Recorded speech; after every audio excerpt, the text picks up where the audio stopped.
Oh, hello there, detective. Oh. You realize you've kept me waiting for 3 hours, yes? Oh, come now. You don't honestly expect me to say anything yet. Where's all the foreplay, the flirtation, the back and forth tango? Really, detective, you must know how to show a girl a better time than this. Ooh, such flattering words. Now you're getting the hang of it, darling. That's how you initiate.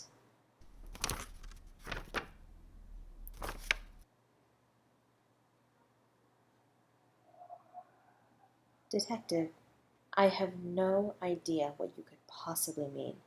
I'm just a simple associate professor of sexuality studies guest lecturing at your university. I've never had a single conversation with any of these people you've just shown me in these, frankly, horrific photographs.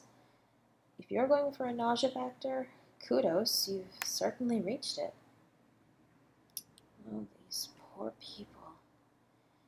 You can barely recognize that one. How they must have suffered. And just what tone do you think you're detecting in my voice?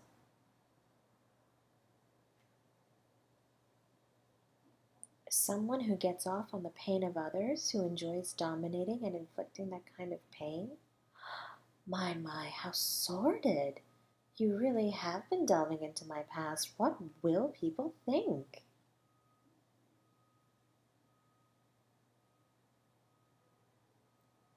Oh, detective, how disappointing.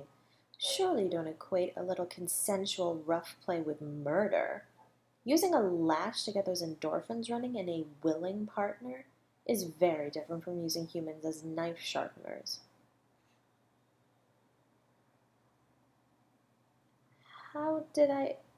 Detective, I have watched enough television to make an educated guess, and it certainly doesn't look as though anyone shot them. It's called common sense. Well, sex and violence do often coexist in emotionally charged relationships, so I have a little knowledge, but not as much as you think I do, I'd wager.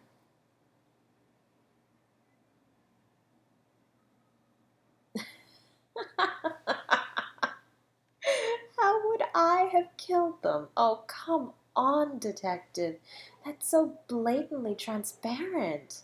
I'm hardly going to get dragged into a hypothetical debate that your colleagues behind the glass will pick apart to find anything vaguely incriminating. I'm afraid I'm not going to be stitched up for this because your motley crew is too lazy to engage in actual detective work to find the real killer. Ooh, did I strike a nerve? I'm sorry, my dear detective, but considering how these murders only started being reported on television less than 2 months ago, I think you found some circumstantial evidence linking me to them and figured that if Hannibal Lecter had been a doctor and a lecturer, this new person probably was too. How flimsy. I'm sorry to disappoint you, detective, but even with the number of times I've been referred to as a man-eater, I prefer my meat from a cow, not a human being. Hmm. Flattery will get you nowhere, detective. If I could do your job as well as any of your colleagues without any kind of training, I lament the state of our police departments. Though considering I seem to be able to treat my fellow people of color and people with mental health issues or neurodivergence better than you do, I suppose police training does need a complete overhaul. Oh, detective, such passion. Your feelings toward me must be very strong. Threatening me with police brutality already, and we've barely got started. I suppose that's just how it is in the age of the millennial. Foreplay seems to be so inefficient when you can just let the other person know you're, what's the phrase? Oh, yes, DTF. Oh, you'll hurt my feelings, darling. You're the one pretending to be cold and aloof when that response shows me you're anything but. You must not have been working this case for very long, hmm? Or been a detective that long. First case after being promoted? Ooh, hammer meet nail. Oh, my darling detective. I've seen enough first-timers to recognize that air of bluffing through one's inexperience. It's cute, really, but wouldn't the truth be so much more refreshing? Why is it that people feel so badly about not having enough experience? No one starts off knowing everything, you know. Oh, you liked me calling you cute. That blush, sweetheart, does that go all the way down? All right, all right. My apologies, that was a bit forward. Serious business, sir? Yes, sir. Oh, there's that bluff again. Hmm? Oh, no, nothing. Well, it's just. Detective, it is so clear how green you are. You're trying so hard to take control, and you're just not used to that or comfortable with it, are you? What do I mean? Detective, it is very obvious when someone is trying too hard, wouldn't you agree? In this room, only one of us is doing that, and it certainly isn't me. Oh, come now, detective. You called me in here, ostensibly for my assistance. Now, we both know that isn't the truth, but there's no reason I can't be helpful at all.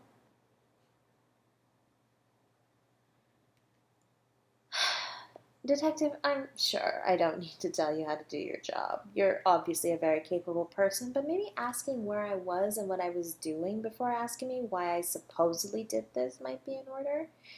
You seem to be getting ahead of yourself. March 22nd from 4:30 p.m. to 9 p.m.? I'd have to consult my schedule.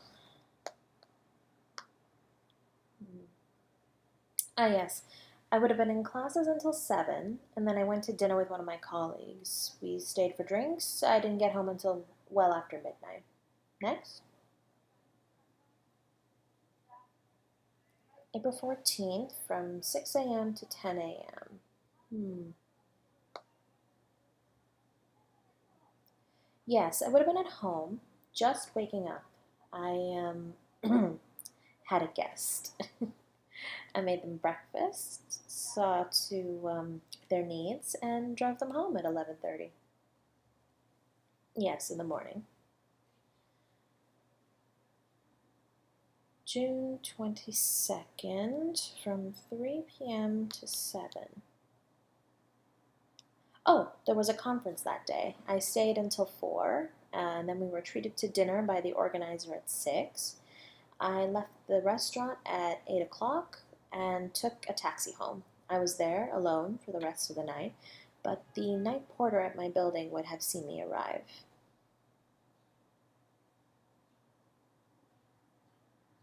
And last night at 10 p.m. onwards. I got home at 9 p.m. after my evening guest lecture and dinner and stayed there all night. Yes, I have contact numbers for everyone I was with. If you have paper, I can write it all down. I have a pen. Very kind, detective, but again, I've watched quite a bit of television. You'll forgive me for being paranoid, and I'll use my own pen if you don't mind and take it with me.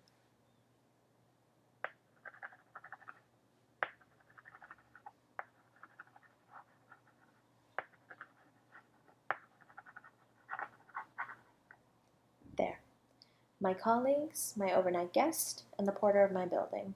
They'll all vouch for me. Oh, you seem disappointed. Did you really want it to be me that badly?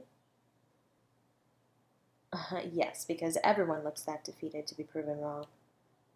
Have you... Wait. Detective, you didn't stake your career on this, did you?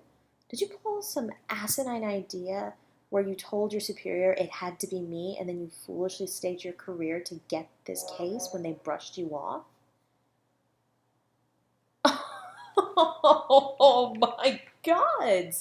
This is every bad or buddy cop show and movie I've ever seen, and I'm actually living it. Detective, you are such a cliche. If you weren't so cute, I'd be almost angry. Well, Detective, I like you. So I'll explain. You're a free agent. I have no claim on you. But if I did, and you pulled a stunt like this, you wouldn't be able to sit down for a week. But you're not, so the discussion is moot. Well, if you have no further need of me, Detective, I think I'll take my leave. I do hope you catch this monster, Detective. I truly do. Yes, Detective, we are done here. If you have any more questions, you have my number. Fair warning, if I don't like your tone... No, you'll be hearing from my lawyer. Really, Detective, the mouth on you.